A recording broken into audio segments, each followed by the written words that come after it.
Also here, we got to talk about shares of UAL, United Airlines. They beat expectations on earnings on both the top and bottom lines.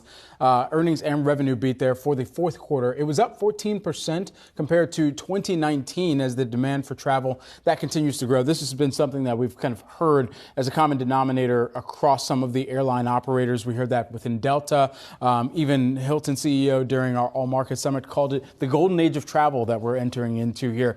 And it really begs the question of where that travel demand is coming in from. Of course, you've got more of the leisure travelers out there, more business and leisure, where you've got people that are saying, you know what, if I can work from anywhere, I'll do just that. And I'll hop on a flight to get there. And perhaps I'll spend up a little bit more in order to really accommodate myself. And especially if your business is covering part of that. But I think within this report, there was also a little bit of Southwest shade that they threw. Oh, I saw that. Yeah. It's like we got our house in order. Yes. No need to wait in those long lines and reschedule flights for days on end there. I'm looking at the Wi-Fi Interactive. I have our travel and reopening heat map up with a year-to-date look that's showing a lot of green here. You take a look at United, that's UAL. I'm circling it in red right there. That's up 38%. Now, you take a look at what's happened over the last year. It's a different picture. And of course, we've got a lot of ground to reclaim, except for Trip.com at the top. That's an outlier there. But really, things started coming back, about 3 months ago? And we find that some of these numbers here, UAL up about 39%. Well, that's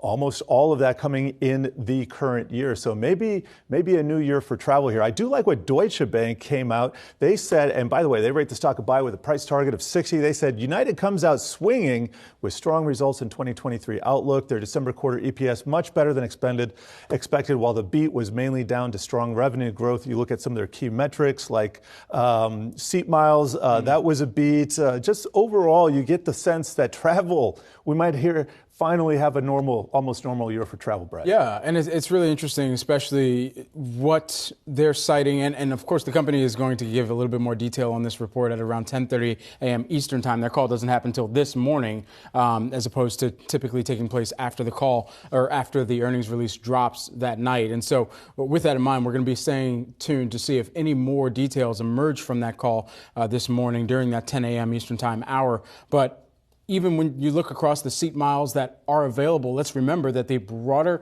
airline industry is still trying to come back to full capacity. Yes. So United included, American Airlines included, Delta Airlines included in that, and Southwest, I don't think they're going to be able to get back to full capacity based on their words until sometime in 2024, perhaps late 2023 at best. But with all of this in mind, it's going to come back to how they're able to operate the existing percentage of the flights that they've got in order now too.